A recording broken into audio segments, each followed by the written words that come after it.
Oh, the moon to me, it's that thing.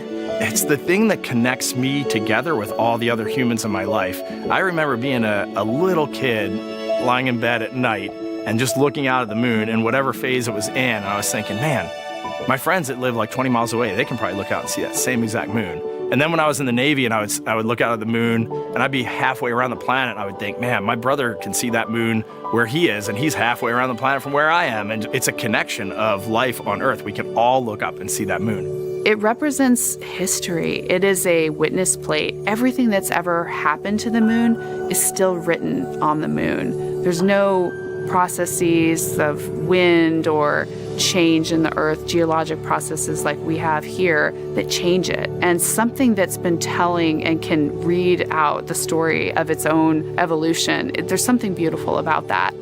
I've also learned from my indigenous mentors that they refer to the moon as grandmother moon. So you've probably heard of Mother Earth, they use grandmother moon because grandmother moon is responsible for the water in their community. The grandmothers, sort of protect the water source, just like the moon moves the water around the planet, affects the tides. It's something that represents something different for each individual culture around the planet.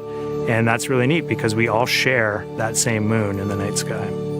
We all have seen the same side of the moon in different lighting conditions our whole lives. And so it seems very familiar to us, but it's also kind of unknown. When we get up close, some of the imagery that we'll get to describe and to share with people will be very unique. And that nature, both of those things being true about this one entity that we all know, just is really special.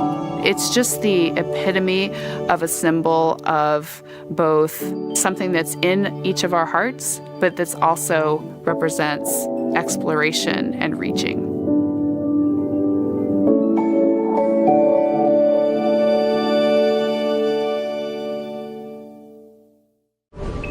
Subscribe for more space.